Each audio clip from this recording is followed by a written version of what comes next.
यहाँ पर भगवान शंकर ने कामदेव का वध किया था और ये वही सिंह मंदिर है जिसकी वजह से बद्रीनाथ की कपाट हमेशा हमेशा के लिए बंद हो जाएंगे। पहाड़ गिरने की वजह से पूरा रोड खराब हो जाता है। अभी ये उत्तराखंड की यात्रा चल रही है मेरी 30 डेज की स्कूटी राइड। अब इस मंदिर में एक अनोखा वृक्ष कल्प वृक्ष, मेरे पीछे आपको दो पर्वत दिखाई दे रहे होंगे, जय और विजय आपस में मिलेंगे। उसके बाद बद्रीनाथ के रास्ते हमेशा हमेशा के लिए बंद हो जाएगा। यहीं पर रुद्रनाथ भगवान जी की डोली 6 महीना निवास करती है। So hello ji, good morning, welcome to my new blog. तो कैसे हैं आप सब लोग? अभी आप मेरे पीछे जो शहर देख रहे हैं ना, ये है भैया उत्तराखंड का एक खूबसूरत शहर गोपेश्वर। और इस शहर का नाम जो गोपेश्वर है वो है भैया भगवान शंकर के नाम से। तो गोपेश्वर नाम क्यों है, उसके पीछे बहुत लंबी कहानी है। जब भगवान शंकर को गोपी बनना पड़ा था, भगवान शंकर को गोपी क्यों बनना पड़ा था भगवान, और गोपी के नाम पे ही इस शहर का नाम गोपीनाथ रखा गया। बहुत लंबी कहानी है। और यहाँ पे ना एक ऐसा मंदिर है भगवान शंकर का जिसका नाम है गोपीनाथ महादेव। ये मेरे पीछे जो आप शहर देख रहे हैं ये है आपका गोपेश्वर शहर। आज के दिन की शुरुआत हो रही है मेरी गोपेश्वर से और ये चमोली के अंदर आता है, क्योंकि कल के ब्लॉग में मैं आपको केदारनाथ से डायरेक्ट लेके आ गया तुंगनाथ चोपता घुमाते हुए गोपेश्वर, क्योंकि यहाँ से मुझे जाना है बद्रीनाथ के लिए। तो गोपीनाथ महादेव के दर्शन करने के बाद सीधे जाएंगे आपका जोशीमठ और उसके बाद आपको दिखाएंगे कि कहाँ पर नरसिंह भगवान ने हिरण्यकश्यप को मारने के बाद अपना गुस्सा शांत किया और प्रहलाद को बचाया था, वो जगह भी आ गई है। मतलब बहुत सारी चीजें हैं आज के इस ब्लॉग में। तो पहली बार आए तो चैनल को सब्सक्राइब कर लो, वीडियो को लाइक कर लो, बेल आइकन को दबा दो। अभी ये उत्तराखंड की यात्रा चल रही है मेरी 30 डेज की स्कूटी राइड। इसमें बहुत सारी नॉलेज, इन्फॉर्मेशन और मस्ती मजा आपको मिलने वाला है। सीधे चलते हैं आपका गोपीनाथ महादेव में। सामने आपको दिख रहा होगा मेरे पीछे गोपीनाथ महादेव का मंदिर है, तुम करके दिखाता हूँ। ये है आपका गोपीनाथ महादेव का मंदिर। तो भाई ये था अपना कमरा जहाँ मैं रुका हुआ। इस कमरे का प्राइस मुझे पड़ा था मात्र आपका 1200 रुपए। तो 1200 में गोपेश्वर में आपको कमरे मिल जाएंगे। तो चलो भाई फटाफट से काम करते हैं, अपने इस बैग को अपनी स्कूटी पे लोड करते हैं और निकलते हैं गोपीनाथ महादेव। उसके बाद नरसिंह भगवान और जोशीमठ, जहाँ एक टाइम पे दरारें आई थी उत्तराखंड में। अपनी स्कूटी पे अपना सामान लोड कर लिया। जय श्री गणेश, क्योंकि हर शुभ काम से पहले भगवान गणेश का नाम, हर काम से पहले करें जय जय गणेश की। तो चलते हैं भगवान शंकर के इस गोपीनाथ मंदिर में। भी बहुत सारे रहस्य हैं उस मंदिर में, वो आपको मैं वही जाके बताऊंगा। ठीक है, तो चलो भाई, ये है आपका गोपेश्वर का बाजार।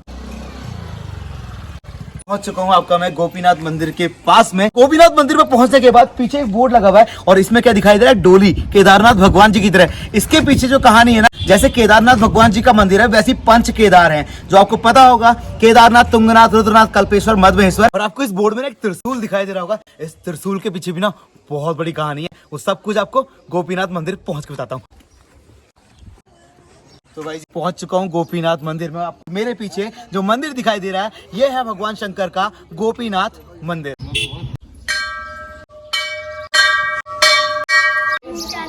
हर हर महादेव। तो भैया जी गोपीनाथ मंदिर के दर्शन करके बाहर आ चुका हूँ और इस मंदिर की बनावट आपको बिल्कुल केदारनाथ धाम जैसी लग रही होगी, क्योंकि इस पूरे उत्तराखंड में जितने भी महादेव के मंदिर हैं वो लगभग एक ही तर्ज में बनाए गए हैं। अब इस मंदिर में एक अनोखा वृक्ष है, जैसे कि कल्प वृक्ष होता है, और कल्प वृक्ष वो वृक्ष होता है जिसमें 12 के 12 महीने फल और फूल आते हैं। तो एक कल्प वृक्ष इस गोपीनाथ मंदिर के बिल्कुल सेंटर में आपको दिखाई दे रहा होगा। तो मैं भी कल्प वृक्ष पहली बार ही देख रहा हूँ। शायद आपने आज से पहले कभी कल्प वृक्ष देखा या नहीं देखा मुझे नहीं पता। अगर पहली बार देखा है तो हर हर महादेव लिख दें।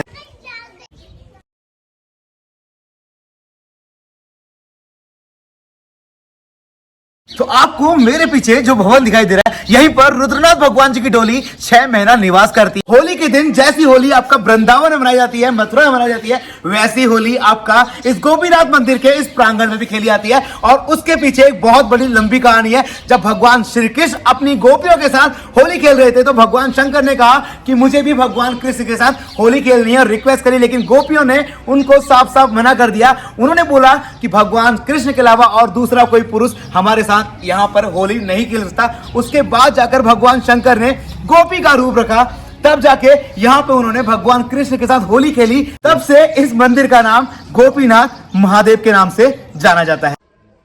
तो आपको मेरे पीछे एक बड़ा सा त्रिशूल दिखाई दे रहा होगा। यहाँ पर भगवान शंकर ने कामदेव का वध किया था और इसके पीछे एक कहानी ऐसी है कि इस त्रिशूल को अगर आप 2 हाथों से भी हिलाए ना तब भी ये हिलता नहीं। अपनी एक उंगली से टच करने से ना आपको हल्का हल्का सा कंपन सा महसूस होगा। ऐसा कुछ इस त्रिशूल का रहस्य है। भगवान जी की डोली ना 6 महीने यहीं पे निवास करती है। सामने आप देखो बहुत पुराने भवन है, जिससे पहाड़ होते हैं। आपको अंदर आके दिखाता हूं। एकदम से ऐसा लग रहा है कि कितना छोटा सा घर है भाई। अभी हम 1.5 साल पहले आया था ना, तो काफी पुराना बहुत सारी चीजें थी, लेकिन अभी तो हल्का हल्का रिनोवेट कर दिया। तो चलो जी, गोपीनाथ मंदिर के दर्शन तो आपको करा दिए हैं। अब यहाँ से निकलते हैं जोशीमठ के लिए, जहाँ एक समय पे दरारें आई थी। वहाँ पे ना आपका नरसिंह भगवान का मंदिर है, मतलब कि आपका जिन्होंने प्रहलाद को बचाया था, हिरण्यकश्यप को मारा था। फिर उसी रास्ते हम जाएंगे बद्रीनाथ के लिए। चलिए, हर हर महादेव। यहाँ से आपका जो सफर रहेगा हमारा जोशीमठ का, वो है भैया कम से कम 56 किलोमीटर के आसपास। गोपेश्वर है जोशीमठ। तो भाई जोशीमठ पहुँचने के बाद ना आज मैं आपको जिस मंदिर के दर्शन कराने वाला हूँ ना, उसी मंदिर की वजह से एक दिन बद्रीनाथ जी के कपाट हमेशा हमेशा के लिए बंद हो जाएंगे। ये जोशीमठ के रास्ते देखो भाई, कैसे बरसात की वजह से ना, पहाड़ गिरने की वजह से पूरा रोड खराब हो जाता है। कार में आने का, थार में आने का यही फायदा होता है। आगे चल रही है मेरी ड्रीम कार, बोले तो थार। पता नहीं कब लूंगा यार। लाइक करो ना यार, सब्सक्राइब करो ना यार, तभी तो लाऊंगा थार। भाई जोशीमठ के रास्ते कितने खतरनाक हैं यार। भाई रास्ते इतने पतले, इतने संकरे हैं ना, कि हल्की सी गाड़ी अगर इधर से उधर गई ना भाई, तो बस गए हम खाई में। अब खाई देख रहे हो नीचे कितनी गहरी है भाई। बाप रे बाप। भैया जी, मैं आ चुका हूँ आपका नरसिंह भगवान जी के मंदिर पे, कि आदि गुरु शंकराचार्य ने अपने 5 वर्ष यहीं पे बिताए थे। तो भैया जैसे ही आप नरसिंह भगवान के अंदर की तरफ जाएंगे, सामने एक बड़ा सा बोर्ड लगा हुआ है।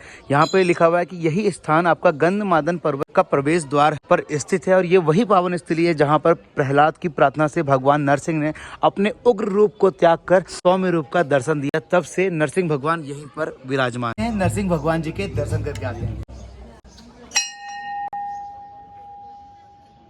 तो भैया जी, नरसिंह भगवान के दर्शन करने के बाद मैं आ चुका हूँ मंदिर के बाहर, और मेरे बिल्कुल ठीक पीछे है नरसिंह भगवान जी का मंदिर। और ऐसा बताते हैं कि नरसिंह भगवान यहाँ पर क्यों आए थे। अपने भक्त प्रहलाद की रक्षा करने के बाद और हिरण्यकश्यप को मारने के बाद नरसिंह भगवान बहुत ज्यादा क्रोधित थे, और पूरी सृष्टि में उन्हें ऐसा कोई भी स्थान नहीं मिल रहा था जहां पर उनको थोड़ी शांति मिले। तो प्रहलाद के प्रार्थना करने के बाद भगवान नरसिंह ने अपने क्रोध उग्र रूप को त्याग कर यहाँ पर सौम्य रूप को प्राप्त किया। तब से नरसिंह भगवान जी की प्रार्थना इसी मंदिर में होती है, और ये वही नरसिंह मंदिर है जिसकी वजह से एक दिन बद्रीनाथ की कपाट हमेशा हमेशा के लिए बंद हो जाएंगे। मतलब कि जहाँ पर आज बद्रीनाथ की पूजा होती है, वहाँ बद्रीनाथ धाम जी की पूजा अर्चना नहीं होगी, क्योंकि इस मंदिर के अंदर नरसिंह भगवान जी की एक मूर्ति है जिसकी भुजाएं दिन प्रतिदिन पतली होती जा रही हैं, और एक समय काल बाद वो भुजा जिस दिन झड़ जाएगी, मेरे पीछे आपको 2 पर्वत दिखाई दे रहे होंगे, जय और विजय आपस में मिलेंगे। उसके बाद बद्रीनाथ के रास्ते हमेशा हमेशा के लिए बंद हो जाएंगे। उसके बाद बद्रीनाथ की पूजा होगी भविष्य बद्री में, जैसे पहले आदि बद्री में हुआ करती थी, और उसके बाद आपका भविष्य बद्री में होगी। बद्रीनाथ जी के जो कपाट खुलते हैं, उसकी गति स्थल की यात्रा यहीं से शुरू होती है, क्योंकि बद्रीनाथ जी 6 महीना यहीं पर निवास करते हैं। जब शंकराचार्य यहाँ रहा करते थे, तब यहाँ पर पानी की बहुत ज्यादा दिक्कत हुई थी। तो शंकराचार्य जी ने उनके हाथ में ना, आपने शंकराचार्य जी को देखा होगा, उनके हाथ में एक डंडा सा रहता था, ये दंड बोलते हैं। उन्होंने यहाँ पर दंड मारकर एक दंड धारा का, मतलब दंड धारा का स्रोत उत्पन्न किया, जिसे आज दंड धारा के नाम से जाना जाता है। और ये नरसिंह मंदिर के बिल्कुल बगल में है, और तब से आज तक बहती आ रही है। और भाई ये जोशीमठ की पहाड़ियां हैं, आप देख सकते हो। यहाँ पे जोशीमठ में भी बर्फ गिरती है भाई। औली यहाँ से ज्यादा नहीं, मात्र 14 किलोमीटर दूर है, जो कि एक टूरिस्ट प्लेस है। अगर आप नरसिंह भगवान के दर्शन करने आ रहे हो, तो औली के भी नजारे लेते हुए जाना। तो नरसिंह भगवान जी के इस मंदिर के पीछे की तरफ भगवान श्री कृष्ण वासुदेव की एक मूर्ति है, जो की 8 फीट ऊंची है, जो की पांडवों के द्वारा स्थापित करी गई थी। इधर सामने वो मंदिर है, दर्शन करके आते हैं वासुदेव के। तो भैया जी, इसके अंदर कैमरा ले जाना अलाउड नहीं है, तो मैं जाता हूँ भगवान वासुदेव के दर्शन करके आता हूँ।